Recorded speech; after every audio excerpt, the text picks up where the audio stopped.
me go inside. Let me go inside. Let me go inside.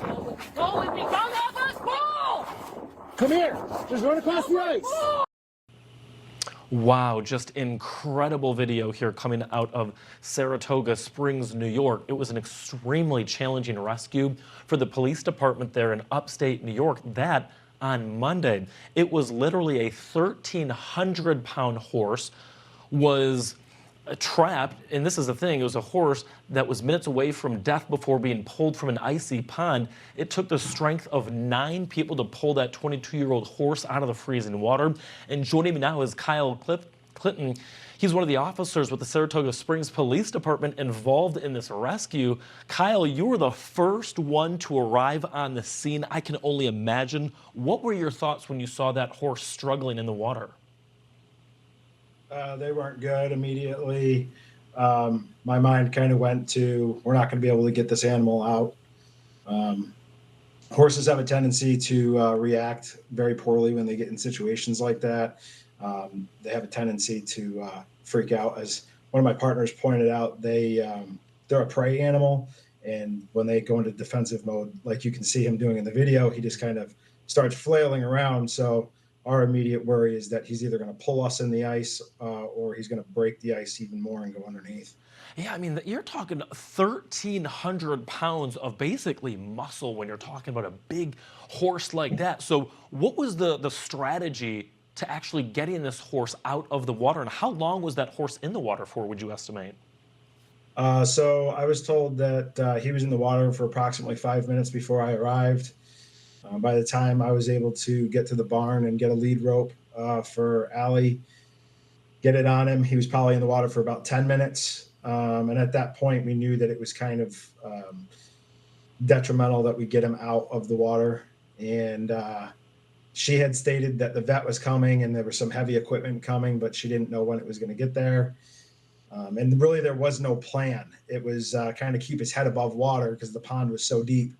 At one point, he thrashed, as you saw in the video, and got his front legs up on the ice. It was kind of just a crap, we need to pull on him. So when he did, her and I started pulling. My partner, Officer Marticello, showed up at that point. You heard me yell for him to just come across the ice. So now we had another person pulling. Officer Camaro showed up. Same thing. We just started pulling. It was just kind of a heave ho. We're gonna do our best to pull him out. You know, the video is just incredible. As you're talking, we're watching this, and, you know, my immediate concern is, you know, for hypothermia, right? It was freezing cold outside where you guys were at, and of course the water was freezing cold as well. Were you concerned that the horse could, you know, succumb to hypothermia? Oh, absolutely. I believe that he was hypothermic. The vets showed up on scene, and we were quickly able to get him onto a trailer and over to our local veterinary hospital, which we have a really good veterinary hospital here in the area because of the racetrack. So they got him over there fairly quickly. I believe his body temperature was down around 92 degrees, which is really low.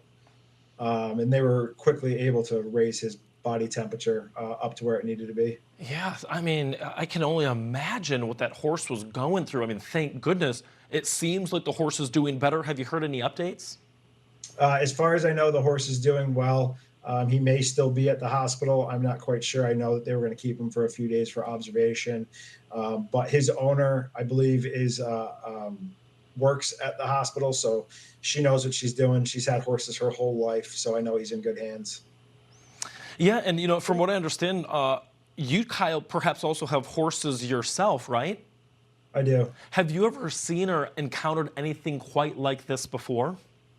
You know, over the years that I've owned horses, I've seen them get into some of the craziest predicaments, stuck in fences, stuck in hay feeders. I mean, if you can think of it, they've done it or broken it. But this is definitely the first time I've seen a horse go through a pond like this and then been able to pull them back out. Man, hopefully, Kyle, this is going to be the first and last time you got to deal with something like this. But, you know, from what you've said, thank goodness, it sounds like the horse is in good condition. And, of course, it looks like you and your crew are in good condition. But, man, that was some serious elbow grease that you and your fellow officers had to use to get that horse out of the water. Kyle Clinton, thank you so much for joining us with a police officer with the Saratoga Springs Police Department. Thank you for everything that you guys do to not only keep your community members safe, but also the horses there in Saratoga Springs safe and free from harm. Absolutely. Thanks for having me. Absolutely.